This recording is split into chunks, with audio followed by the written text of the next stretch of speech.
Hi, I'm Preston Williams, and welcome to another edition of Jazz Talk. Today on our show, we are joined by a special guest, a consummate musician. This gentleman has been on the scene for 40 years and has worked with many greats from Art Blakey and the Jazz Messengers, Lena Horne, Miles Davis, Terrence Blanchard, Mccoy Tyner, Ron Carter, and Notorious B.I.G., to name a few. He is a saxophonist and composer. Please welcome to Jazz Talk the chief himself, Mr. Donald Harrison. How are you, sir? I'm here during this, what I call Trump's plague, still making it. We're all just surviving. Yes, sir. We are definitely surviving, man. Thank you so much for coming on Jazz Talk today. You're one of my favorite musicians. And as just you and I were talking about Chick Corea, everyone's still talking about what a loss that's been for the jazz world, for the music community as a whole. But Donald, I wanted to talk to you about your humble beginnings, man. I understand that you're from New Orleans. And there's so much history, culture there. And I would like to know a little bit more about your upbringing, how you got involved in music. I know that your dad was very important in your life, and just curious how you started music and started playing saxophone. Yeah, I grew up in the cultures of New Orleans. Mm-hmm. The two main cultures are second line culture and then the what they call Mardi Gras Indian, what I call Afro New Orleans culture because it comes out of Congo Square. So, Yeah. From the time I can remember anything, I remember being part of that. And my father was a chief. Yeah. So I was really ensconced in that. And he used to take me to all the second lines all the time. Mm-hmm. And initially just to dance, I'd be dancing with my father at the second lines. And then the other part of what I know about my understanding of music is that we had all types of music at home, from ethnic music, tribal music from Africa, music from India, and we had classical music, jazz, R&B, funk, soul, country music. We listened to all types of music, very eclectic type of listening experience from the time I can remember also. So I always loved all types of music. And then my father bought a saxophone for me when I was maybe about 10 years old. Okay. And I initially played it for maybe a year or two, but I didn't stick with it. It wasn't something that I was really thinking about at the time. Right. My teacher told my mother, your son has a little talent, maybe he should pursue that. But I still left it alone. But when Grover Washington made a big hit called Mr. Magic, I remembered I had the saxophone in the closet. Mm-hmm. And then I went and picked it up and learned Mr. Magic. Yeah. And really, without a teacher, I learned Mr. Magic some kind of way. And Grover was solo. And I was showing my father who loved music, obviously. And he said, yeah, that's great. But remember Charlie Parker, when we used to listen to Charlie Parker, especially Salt Peanuts? Yeah. My father would get us to sing Salt Peanuts to distract us from bothering him when we were little. He'd have all the kids singing Salt Peanuts, put it on. Yeah. So, then he said, well, check out Charlie Parker again. And then I fell in love with Charlie Parker, and I've been chasing Bird ever since. And just his ideals on music. You know, he was inclusive of everything. Mm-hmm. And then that led to his exclusive sound. Yeah. But everything he heard, he incorporated it into the way he played music. And I wanted to be a musician like that. Yeah. And after reading stuff about what Charlie Parker said and his ideals, I remembered in high school I read, he said, if you don't live it, it won't come out of your horn. That's right. And music is your experiences. And there's no boundary lines to music. And that really struck me. Mm-hmm. So coming from New Orleans, I realized, hey, you can have the roots of what they call jazz music in your sound, in your experience, and fill in all the blanks and have the whole history inside of yourself. And Mm, that was a plan I had. I formulated in high school because of Charlie Parker and realizing where I came from. right. And, and then some kind of way, because my father was carrying on the traditions of Congo Square, I realized that I was tied into antiquity. Mm, So then I went out and spent decades playing with every era of jazz musicians to get their ideas. I wanted to have, when Charlie Parker said, if you don't live it, it won't come out of your horn. So yeah. I want to live the music with all of these different musicians from many of the genres of music that I love, from funky music to orchestral music, writing, for symphonies and playing with. I took Johnny Hodges' place in the Dukesmen when they put that back together when I was 23, Mm-hmm. and just playing with traditional jazz musicians in New Orleans, swing jazz musicians, uh, bebop musicians, post-bop musicians, Afro-Cuban, and Eddie Palmieri and different guys like that, spending time in their bands. Brazilian musicians, uh, just musicians of funky musicians, soul jazz musicians, Dr. Lonnie Smith, Oh yeah. guys, the guys from the '60s, the progressive guys from Miles's band from the '60s, his Miles's band from the '50s. Uh, I just want to visit all those guys and get their stories from them.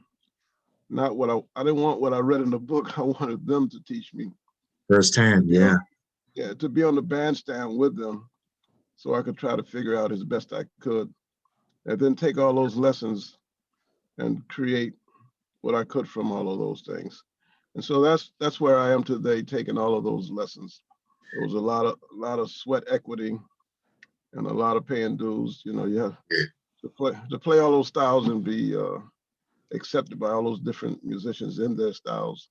As proficient in those styles is a lot of work, Yeah. and just getting to the point where they would consider hiring me in those different styles, and what I call being stylistically correct in those styles was a tremendous undertaking. But I'm so happy that I did do that, Yeah. because now I feel like I accomplished what Bird was saying, that I have lived it and it comes out of my horn. Oh, that's beautiful. That's beautiful, Donald. You just made me think of something that Roy Haynes said, regarding Charlie Parker. He says, fast mind, genius mind, everything that came Mhm. out of Bird's horn. But I wanted to talk to you about Berkeley, man. I've had some of your buddies on the show. Jeff Tain Watts was talking about you. Uh, We were having stories, man. Branford Marsalis, all of these cats. I had that Greg Osby on. Everybody's got a story about, Berkeley, and some of the cats were like, yeah, man, Donald Harrison was there, and this person was there, and this person. But what was that time like for you to, meeting those people, man? And of course, you played with some of them too. But that time period when you were at Berkeley, what do you think you got most out of, that institution and going there? I would say that there was a guy named Tim Williams. He plays trombone. Yeah, He actually was in Art Blakey's band with me.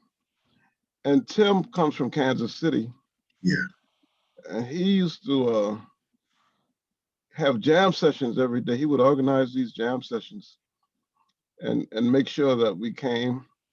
And he was like our mentor, besides the teaching at the school. But it was the jam sessions that Tim organized where we all played. And he was very patient and did the yeoman's job to to organize us. And he was a little older than us, so we had a mature perspective from him. right. So he was the guy who really put us on focus, I think, and that was probably my greatest experience, just being around Tim Williams. And I tell him that all the time. I said, Yeah, man, you really help so many people, you know, unselfishly, that mhm, you deserve an award for that.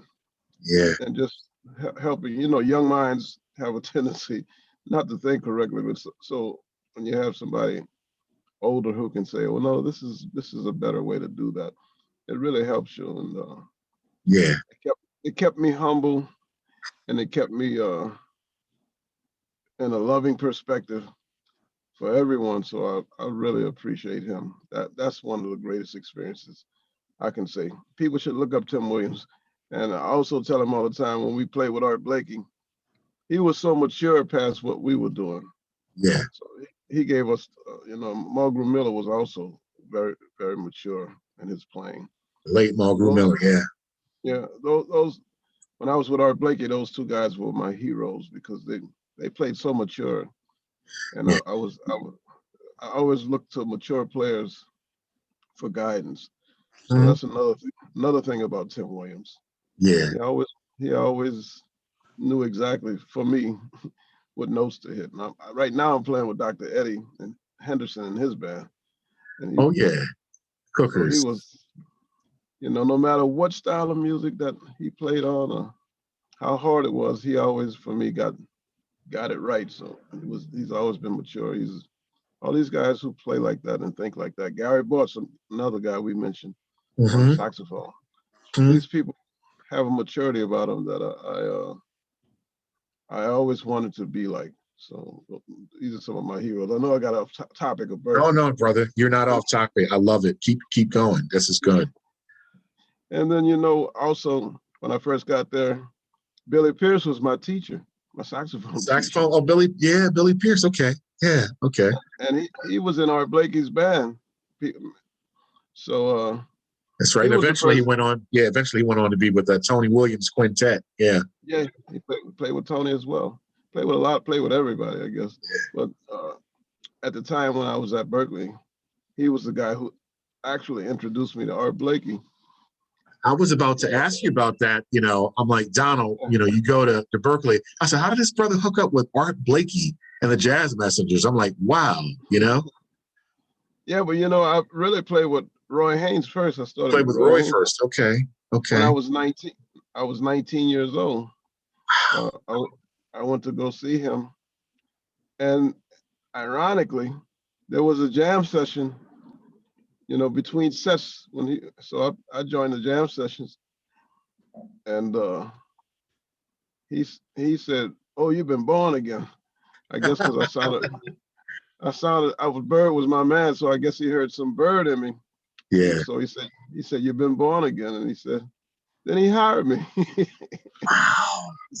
But going back to Bill Pierce and Art Blakey, when Bill introduced me to Art, he said, "Where's your horn?" I said, "I left it at the school," because Bill really pumped me up. Said this little guy could play Art, and he said, "You don't leave your horn at the school. Go get your horn and come back and play with us."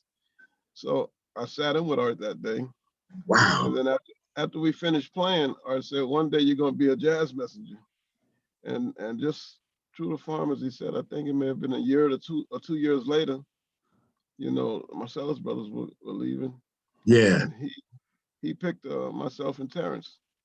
I was about to ask you about that because Terrence is also from New Orleans. Is that where you guys met during that time? Yeah, in high school, I met High Terrence. school.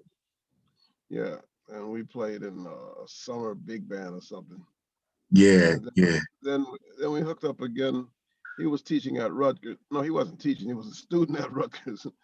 And so I would come to New York and I'd go out and hang out at Rutgers. Yeah. And then we got to thinking of playing together at that point. Donald, let me tell you, I got most of those early recordings that you guys did together. Beautiful, man. And you actually signed one of them when you were in Baltimore, but love the stuff that you guys did early on. And I was checking you out, man, from the very beginning. I said, man, this Donald Harrison is bad, man. I appreciate that. Real nice, man. And but let me ask you a question. Working with a giant like Art Blakey, what do you think you learned more than anything working with someone, like him? Hey, Donald, looks like you froze. From Roy was to be able to ask them what it was like to play with Bird, and then for them to be able to give me the instructions that Bird gave them on playing with him.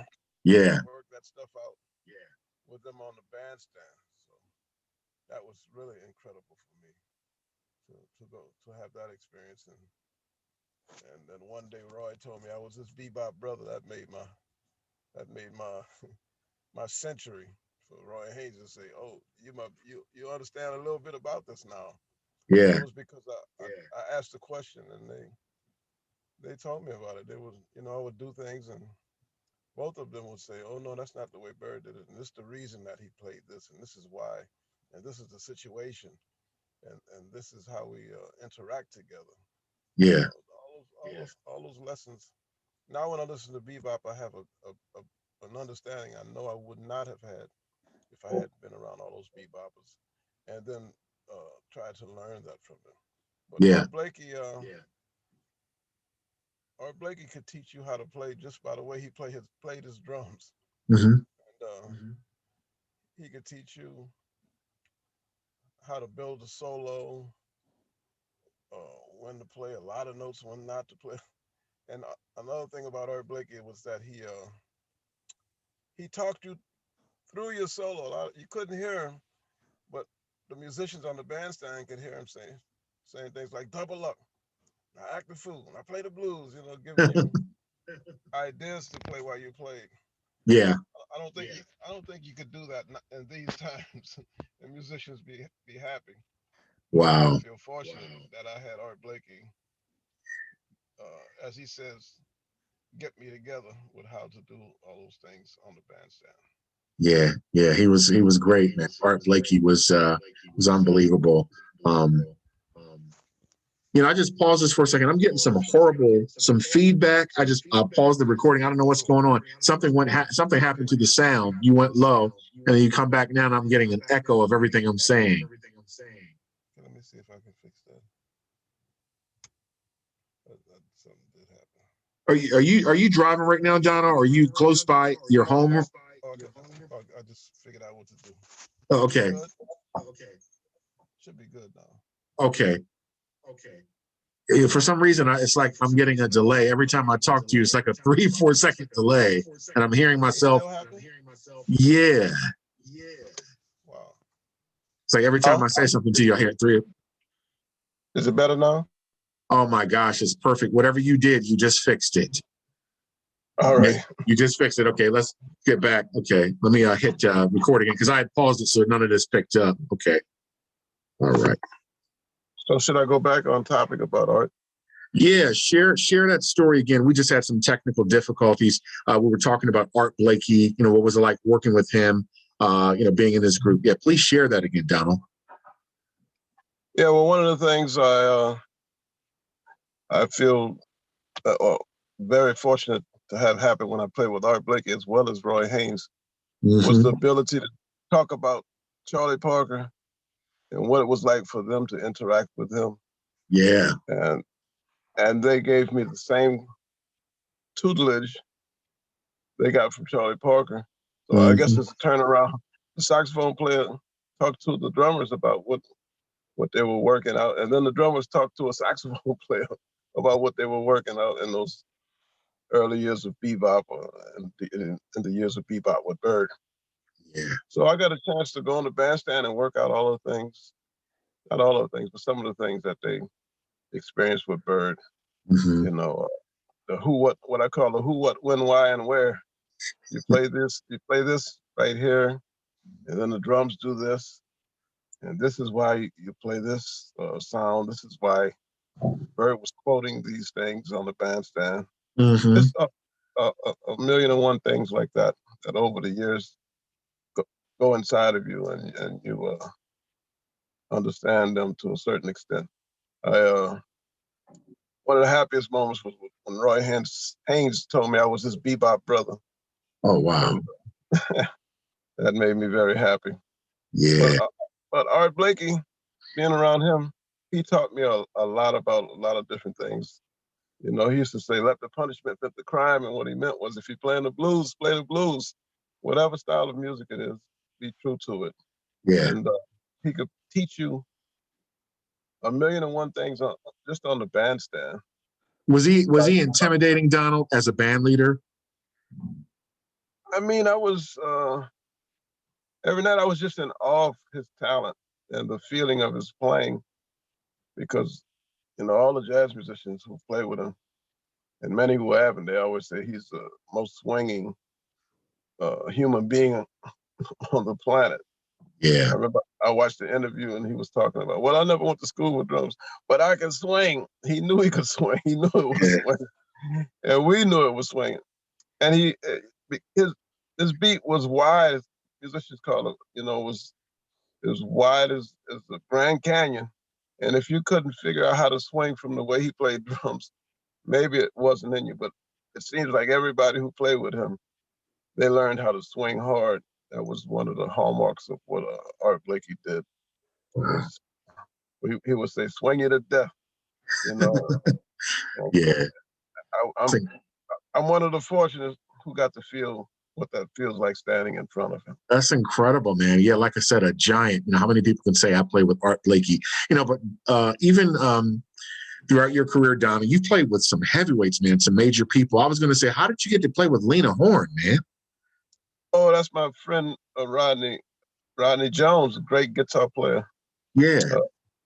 I just spoke to George Benson a couple of days ago, and I was talking about Rodney Jones, and George Benson says he's one of the ones that's gonna really take this music and carry it forth. Yes, and I think the same with Rodney Jones. But anyway, Rodney was playing in my band, and we were doing little things off and on, and he was in Lena's band, and then he said, Lena's holding auditions, but you got to bring your tenor. I was like, I don't play tenor.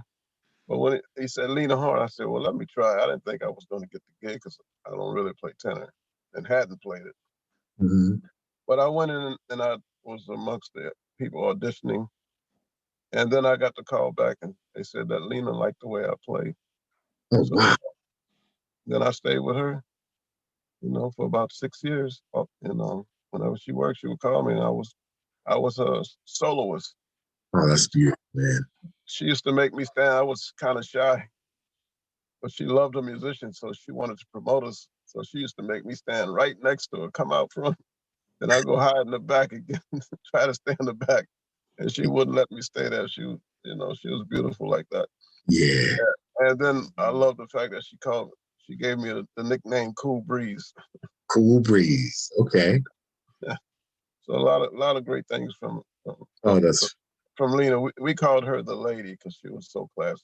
Oh, so classy, without question, and beautiful too, man. And beautiful. Yeah, yeah. You know, one of the collaborations, or rather, one of the people that you played with was Miles Davis, man. What was that like playing with Miles? I mean, you know, I say this about something that's like something that he's doing, and it happened with Miles and it happened with Art Blakey. Yeah.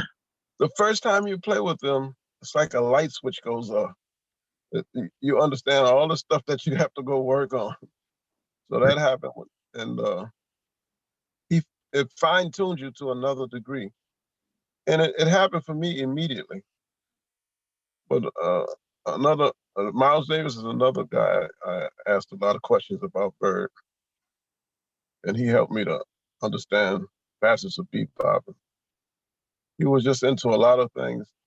One of the interesting things, besides a bandstand, that I learned watching Miles was that if you go by his houses when he's working on stuff, that he's working on many things at one time. You know, I was watching him paint a painting, write a song, watch a movie on TV, read a newspaper, have a conversation with me. And he was just moving from thing to thing. And I could see that each thing was progressing and moving forward. Yeah. So maybe that's why he created and did so much. His work ethic was on another level than I had ever seen in my life. And yeah, Don. I was just going to say real quick, you know, it's been said that Miles is probably maybe the only musician that changed the course of music 5 times, you know, always at the cutting edge of everything, you know? Yeah, he was always listening to a lot of different musicians and a lot of different styles. Yeah. I had a conversation with Charles McPherson. Oh, yeah. And he told me, we were talking about Bird, he told me of a story of Sonny Stitt and Charlie Parker, where they had a thing they would start on Broadway in the 50s, you know, and then they would go downtown. One of them would choose one side of the street, the other would choose the other side of the street, and they would sit in with all the different musicians they could. And then when they got downtown into the village, they would compare notes about what they learned playing with all these different styles of music Yeah. and how, what it was like. Uh-huh. So we agreed that my earlier statement about Charlie Parker, he was inclusive, not exclusive. Yeah. Yeah. For sure. For sure. Yeah. Yeah. It's just amazing, man. Bird was something else, you know. Another person that you work with that was one of my favorites, man, Mccoy Tyner. What was it like playing with McCoy? McCoy is, you know, to me, McCoy and Herbie are two of the guys who are totally free. Yeah. With every aspect of the music. So I got to see how some of the things that he did with Train was put together. And what I gleaned was they played in cells, you know, play one cell, one kind of idea, and then develop that idea to a high level, and then start another kind of cell. Yeah. And how they would sometimes the harmony would just go up, keep going. Inside one sound, it could still go up and keep going up like it was ascending. So there's a lot of things I learned playing with him, but those are two of the main things. And I used to look over his shoulder every night. He would be looking at me, but I didn't, like, why are you looking at? But I was trying to learn everything I could about what he was doing. And I came to the conclusion that McCoy was playing an Africanized idea of stride piano, Mm. but with fourths, you know. Yeah. So that's what I think.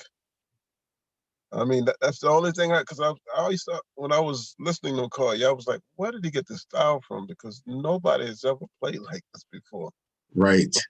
From watching him, I noticed that he was hitting the root notes like stride piano does, and then moving the chords on top of it. Boom, bang, ding, bing, kidon, ding, ding, ding, bang, bing, ding, Yeah. ding. The stride goes boom, so he changed the rhythm of it, and he added a different way of looking at the harmony, and it came out to be McCoy. But to me, it's the closest thing I could say to what he developed is stride piano. Stride piano. Think about it. Yeah. Yeah. That's interesting, man. I've never heard that before. Wow. You also played with another great musician, one of my favorites. He's actually the most recorded bass player in history, Ron Carter. What was it like working with Ron, man? For me, Ron is the maestro of these times. Yeah. Because he has taught me so much over the years. I've been fortunate to be around him about 15 years. Yeah. And the amount of knowledge that I've gained from him. Mm-hmm. Every time I think I have, you know, he teaches one idea, and then when I get it, I think oh, we're good. He says, no, you're just beginning. We have something else to work on now. So Yeah. there's always information from Ron, and he's very patient. He takes his time. When he gets something, then he moves to the next thing. Yeah. But you have to be super cognizant when you play with these people, and Ron Carter's included. Yeah. You have to take the ideas and you have to remember them and then go work on them. He gives you, with me, from what I understand, he gives me a little bit at a time, you know, and then I have to go work on it. And with all of these gentlemen I'm talking about, amazing fact about Mccoy Tyner or Ron Carter is if you play with them and then you come back a year later, they remember what they were working on with you. And that's where they start, and then they give you some more. they remember you, man. It's incredible. Yeah. Oh, They're wow. like, we were working on this. So they spend time thinking about what you're doing. And they also listen to your ideas and incorporate them into what they're doing. So it's a give and take. Yeah, beautiful, beautiful. Now, I wanted to ask you a question, and it was surprising to me because, like I said, when I hear you play, man, I hear everything. And just your style, everything from jazz to funk, R&B. I mean, you mix it up. And as we talked earlier in the call, your influences growing up. But how in the world did you hook up with Notorious B.I.G., man? That was a surprise for me. Talk to me. Yeah, I mean, he was just like 2 doors down from me in Brooklyn. Ah, We lived in buildings that had like maybe 8 apartments in them on St. James Place. So he would be standing on the stoop as a little guy when he was like 13 years old. yeah. So saw me with a saxophone, so he started talking to me.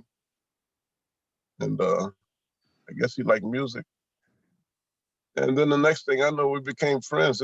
He was a little kid who could talk like, you think you're talking to an adult because he was abreast of so much about the world. And very intelligent young guy. Yeah. Then we started talking, and I found out he wanted to rap. But me being a jazz musician, I was trying to steer him to be a jazz musician. Right, Anyway, right. he started coming to my house, and we started working on music. And then we spent maybe five years together. I was teaching him about jazz and ways that he could incorporate jazz into hip hop Uh-huh. and different elements that I learned even from singers that he can incorporate into hip hop. And those elements helped him to become the king of some of those elements, helping him become the king of East Coast hip hop. So it was a surprise to me that when I listened to him, I know the things that we talked about, and like the rhythm. He's singing rhythms gleaned from the way a bebop drummer plays a snare. Yeah, interesting. Okay.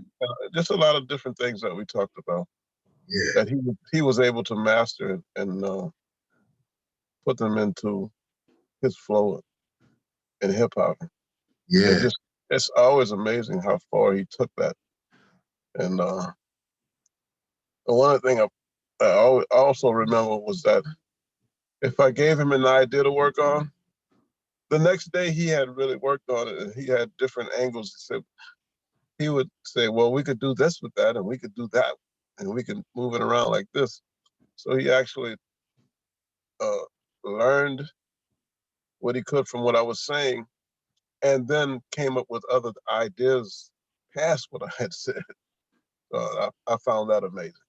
yeah, yeah. That it is amazing, man. Like I said, I was so surprised when I found out that you had, actually mentored him. A lot of musicians you've mentored, Christian McBride, Esperanza Spalding, and I didn't know that Christian Scott was your nephew, man. And you Yeah, were he you started in my mentored him band. too. Yeah, very very talented young man. And he's taken the idea of nouveau swing and moved it to another area. So, Oh yeah, but man. it's based on nouveau swing. So all this stuff, you never know how it's going to hit somebody and what they're going to do with it. Yeah, But now it's what he's doing is really popular. So, but they all usually come back to me and try to figure out what I'm working on, so they can incorporate the new ideas I have as well. So that's good. I'm always working on some new things too. yeah, I'm sure you are. Now, let me ask you a question. Working when these guys were young, like Christian McBride, could you see even then, Donald, that he was going to be someone special? Because I mean, look at where he is now.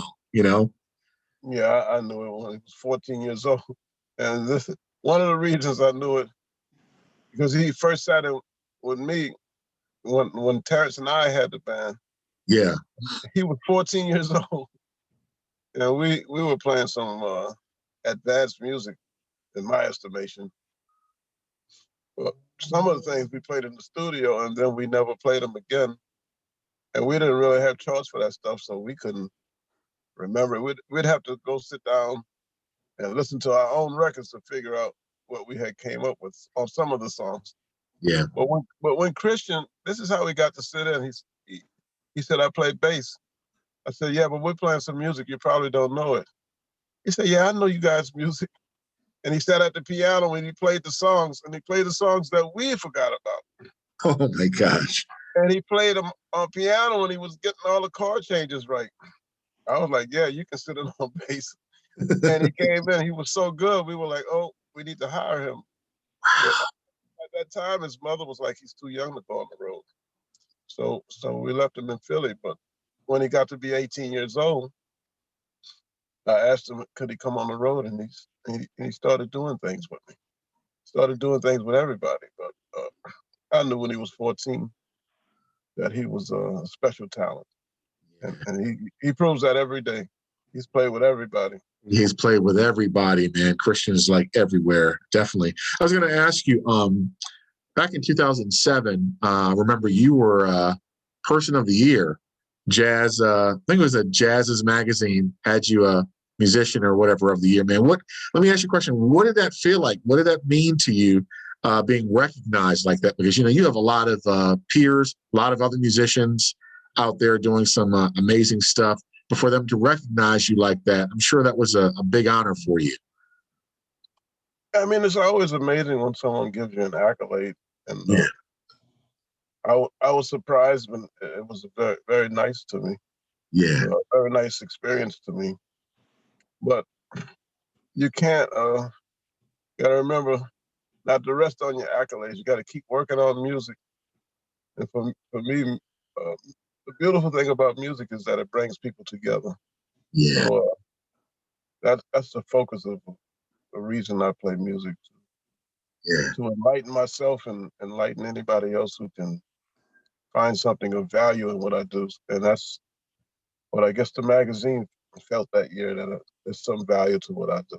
Oh, it's well deserved, man. You talk about bringing people together. You definitely did. When you turned it out in Baltimore about a year or so ago, that show was off the chain, man. I was talking to Todd about that. I says, I've been to several shows here, whether it's Ron Carter, Greg Osby, this person. And I said, Donald Harrison came in here and lit this place up.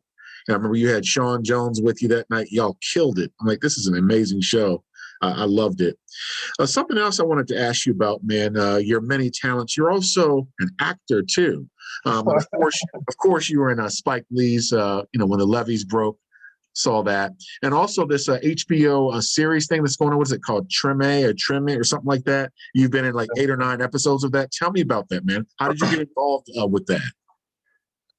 Well, my first little excursion to acting came from a play with a company down here called Junebug Productions. Yeah. And they wrote a play. And I was, of course, I'm always a saxophone player. I was a saxophone player. And I had 2 parents, and I can't remember everything. Right. But that was my first time. I was on the stage, and that was even scarier than being on screen, because you really got to know how to play against those actors. Mm-hmm. But I think I really became a person who understood a little bit about acting from the movie I did with Jonathan Demme with Anne Hathaway, called Rachel Getting Married. And it was just a 15-minute instruction that he gave me, but it put everything in context. And then I came in and I did the stuff I had to do. And the actors couldn't believe that I hadn't been acting my whole life. They were like, how'd you kill? Like, no, it was the instructions from Jonathan Demme. One of the instructions, it was to know the relationship that you had with each person. Yeah. And I had never thought about that. Like if you go in a room and one person you have had an altercation with, you're going to react differently to them. If the other person, every time you see them, everything is just beautiful, you're going to, every time they did great things for you, you're going to react differently. So that's one of the things you taught me, to study the relationship that you have with everyone. That's just one thing, and it changes how your inflection and how you deal with people. You know. Yeah. So he got me to see all these little nuances of how we really interact in life, and then transpose that to how you interact with words that were written by someone else. Yeah. To make it, that makes it real. And I think he taught me how to make it real. Yeah. So when I got to Treme, I did one scene with Wendell Pierce. Yeah. And he's like, an actor's actor. Oh, he's fantastic, man. Oh yeah. And when we finished the scene, he was smiling in the air. I said, "What's going on?" He said, "You know what? That was really fun, man." And that was like Roy Haynes saying, "You're my bebop brother to me." Yeah. Because here's this serious actor saying it was fun doing the scene with this little saxophone player. Because I'm just a little saxophone player in the acting world. But another great thing, well, just something I never thought would happen. A lot of people come up reading comic books, and I'm one of them. And Marvel Comics and DC Oh yeah. Comics, or the Kingpins. So when they were doing Luke Cage, they asked me to come in and do one of my songs in one of the scenes of the movie, of the TV show, I'm sorry. And then they put me in the Marvel Cinematic Universe as one of the characters in the Marvel Universe. So that was something to see yourself next to all these Marvel characters, X-Men. Yeah. And my favorite part about it is when they say species, it says human. Yeah. Because all the characters have a species. Uh-huh. I don't know. Maybe Esperanza, she did a show. Maybe she's the other jazz musician who's a Marvel character now. She may be hanging around with Wayne Shorter. It's going to expand your. She was already one hanging around Wayne. Yeah, for sure. Something else I was going to bring up, and I mentioned earlier, you were in Spike Lee's When the Levees Broke. You were in New Orleans during Katrina, weren't you? Was that 2007 or 6 or something like that when that happened? And I've read a story that you and your wife had to sleep on the hotel floor, something like that, in a hotel. Yeah, I mean, they evacuated the upper floors, and we all went downstairs. And then the second we could get out of New Orleans, we left because it was like you might not survive down here, so we were trying to get out of here. Yeah. So we were down here in the middle of that. I guess it's like something like being in a war or something where I can't imagine. Wow. everything, all the rules are no longer the rules, and it's about trying to just survive and live through the experience. Yeah. I know, but somehow we made it through, and I still haven't put everything back together. It's just amazing what can happen to you in those kind of situations. Yeah. But every day I get up and try to get a little closer. Seems like it will never happen, but I just keep hoping. And it's now, what, that was 2005. It's 15 years later. Yeah. 16 years later. And it's still not back together. Yeah, still not back together. But I'll tell you one thing, that food is some of the best. I took a trip New Orleans for the first time, man, about maybe 5-6 years ago, man, and I had a fantastic time there. It was work related, and the food was just incredible. Some of the best I've ever eaten. I got to make it down there again. But listen, I wanted to play a little word association game with you, Donald.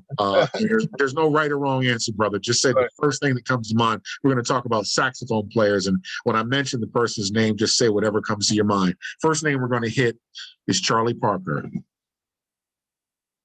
The connector. I like that. Next name, Sonny Rollins. The Caribbean. Okay, I like that, the Caribbean. All right, next name, John Coltrane. All directions. That's 2 words. I'm sorry. All directions. Okay. Next musician, Cannonball Adderley. Funk. Funk. Okay. Next name, Joe Henderson. Unbelievable. Okay, that's a good one. Next name, Wayne Shorter.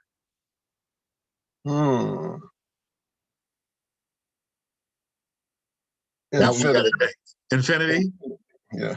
Oh, I love that. That's a good one, man. That's a good one. I don't think I've ever heard anyone say that one. That was a good one.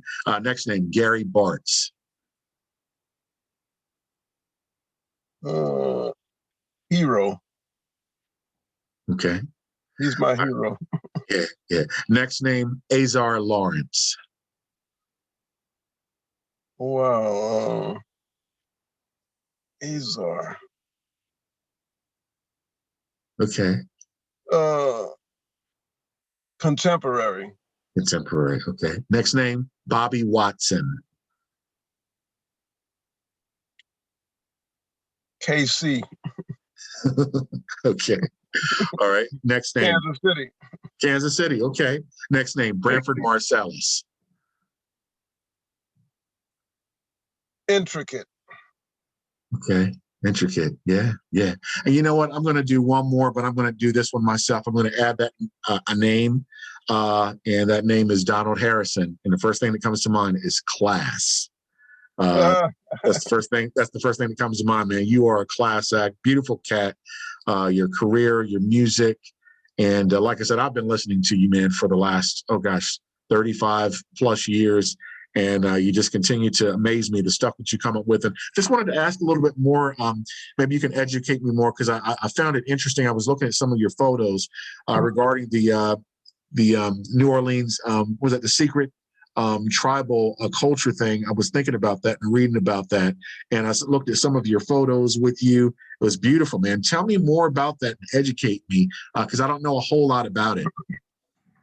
Well, in New Orleans, there was a place called Congo Square. Mm-hmm. And that's my connection. The way I look at it, all the different groups have a different way of looking at it. Some of us, some of it is we all think the same of, but some of it is can be different the way we think of it. Yeah. But it's just like jazz. You interpret it the way you want to. Well, where I come from is going back to Congo Square, the culture and the music that came from there.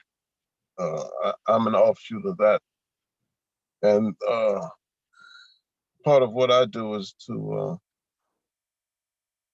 keep those aspects alive, as well as I've been fortunate to be in a position to get the connections to the elements from Africa that were put in early jazz. So when I listen to records from the 20s, I always say this: I can hear what came from Africa from an exact knowledge, not saying, "Oh, I can feel Africa." No, I know exactly what it is. Yeah. So I feel like the missing link in that aspect for what came from Africa. I guess I'm the missing link. Yeah. Being a jazz musician that has played with all the greats that can go back to what I call antiquity. Yeah.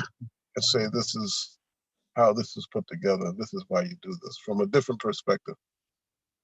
Yeah. From that perspective, yeah. Yeah. Beautiful, man. Thank you so much for enlightening me on that. As I said, Donald Harrison, you're a class act. You're the chief. And I want to thank you for being on Jazz Talk today. Hang on, I'm about to close out the show. Well, you've heard it from the great Donald Harrison. And as the saying goes, if the music grooves and makes you move, it must be jazz. I'm Preston Williams with Jazz Talk, signing off. Peace.